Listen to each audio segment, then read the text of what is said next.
Hello everyone, thank you for clicking on my channel. My name is Tina and I welcome you to another one of my videos.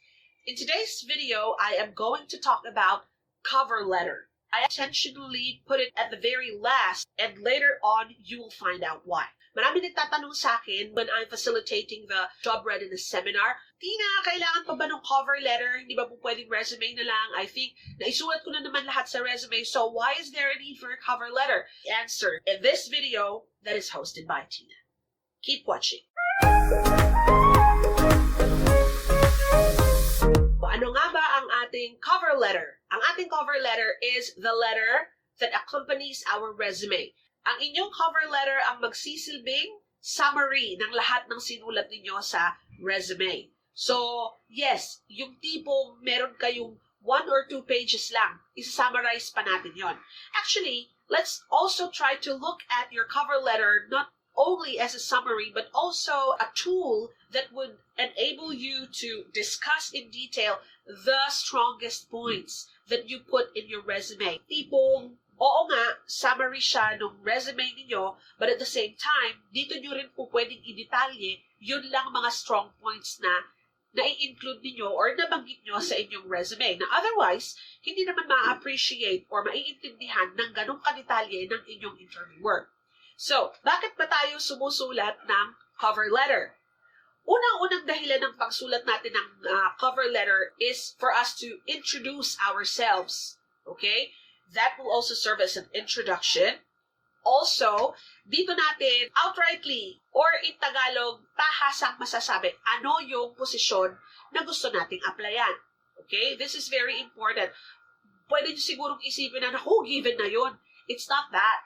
Kailangan pa rin nating sabihin in order for our interviewer to have that check and balance kung tama ba talaga yung ina-applyan natin, ano? At akma ba sa ating skills. And having mentioned the akma ba sa ating skills, that is also another reason kung bakit tayo sumusulat ng cover letter.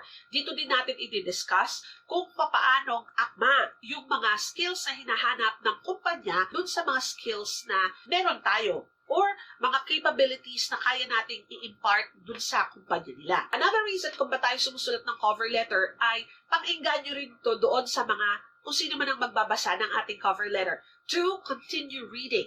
And also, not to stop there with the cover letter, but to continue reading our resume. So, kaya nga siya cover letter kasi siya yung unang-unang binabasa talaga ng interviewer.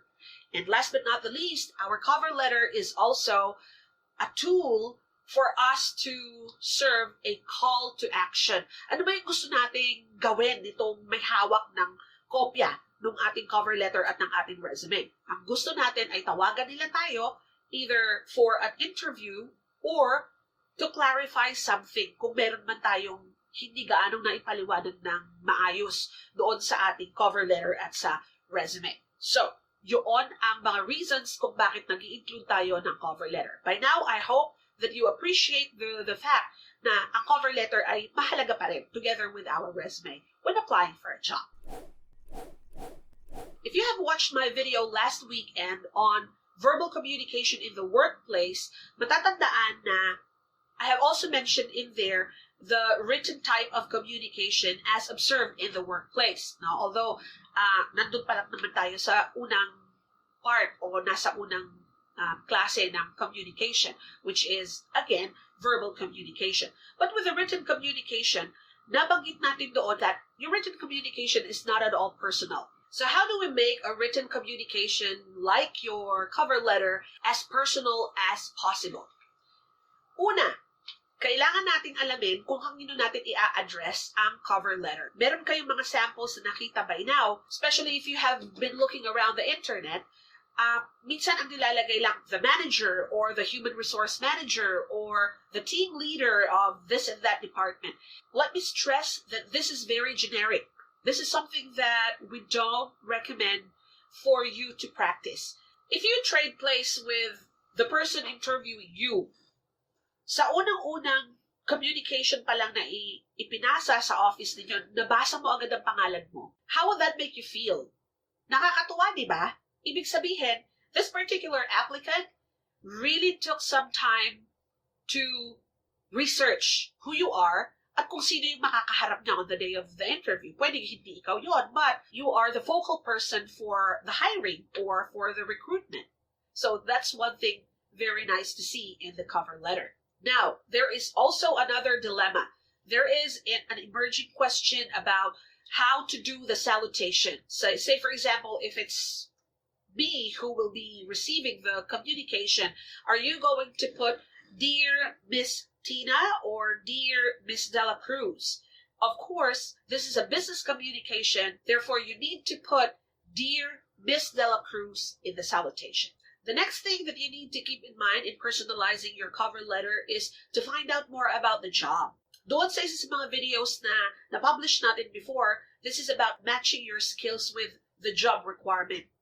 Yung job requirement na yun yung mga skills na hinahanap ng company. That is all about the job that you are looking for. So, when you try to find out more about the job that you are interested in, makikita nyo na antimano if it's a good match or what you are able to deliver. At nabanggit natin dun sa video na yun that the best first source of those information is the job advertisement itself.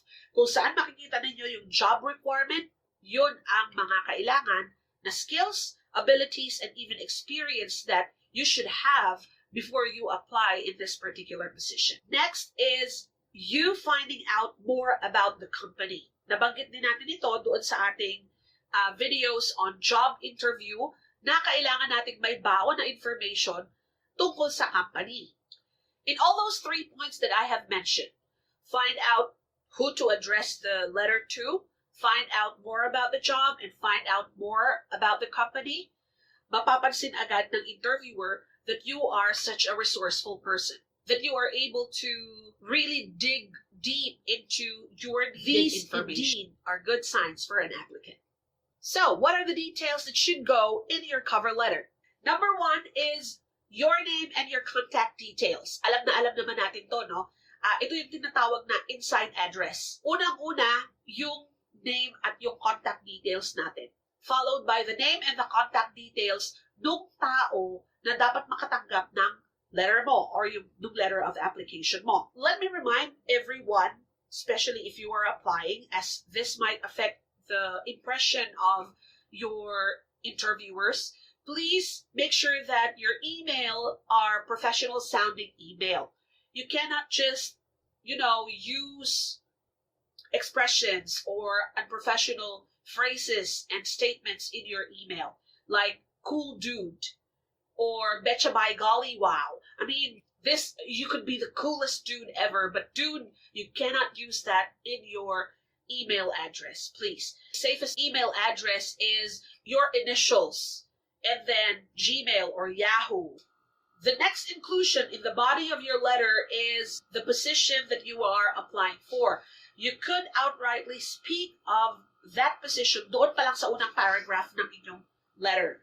And you can even state that by saying, "I am writing to you," or "I am sending you this letter to apply for the position of a junior accountant."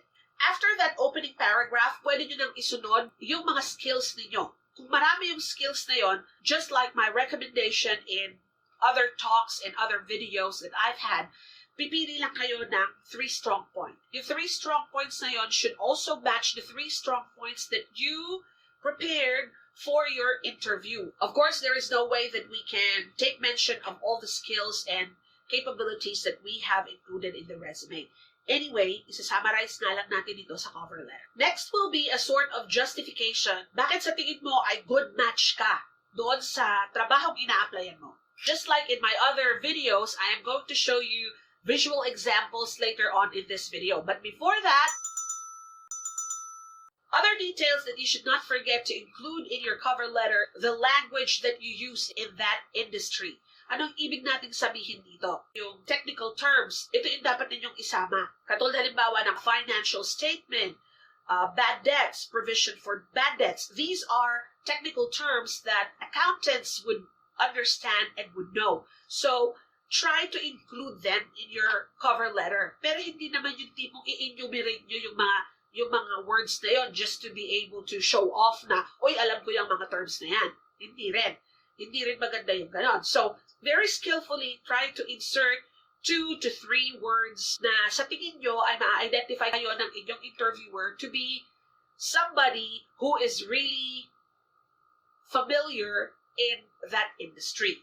And then last but not the least, ito yung nabanggit na rin natin kanina na call to action. Ask them to contact you. Okay? Katulad nga nung nasabi natin kanina, to contact you either for an interview or a clarification if in case merong mga parts ng inyong cover letter at ng inyong resume na hindi ganon ka linaw para sa kanila. And again, katulad nung napag-usapan natin when we were talking about resumes, no? Kailangan din natin masiguro na walang typo error ang inyong cover letter. Okay? Please really check the cover letter from top to bottom just to make sure that everything has been spelled correctly, no? Capitalization is okay, grammar is okay, and the sentence construction is impeccable. Ika nga, ibig sabihin, walang mali. I remember also, may nagtanong din sa akin ito, when I was doing a talk about job readiness. Sabi niya, pwede ba tayong mag-include ng pronoun na I doon sa ating cover letter? Because this is about us, di ba? Parang ang hirap namang iwasan yung pronoun na I. My answer to that is yes, you can use the pronoun I, pero wag nating mayat-mayain sa cover letter. As a matter of fact, sa mga business letters, hindi talaga gaanong ini-encourage ang first-person pronoun. Kadalasan, ang sinasabi natin sa business letter is the undersigned, meaning ikaw, dahil ikaw naman yung nakapirma doon sa pinakailalim. So again, you may use your pronoun I, but not that much. And just like in our previous videos, here is your visual example for your cover letter. If you feel the need to pause between sections, please do in order for you to really have a good look with each section nitong cover letter na to dahil ito ang magpapakita ng lahat ng pag-usapan natin dito sa video na to. Take a look.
watching this video, you will be able to write better version than your previous cover letter.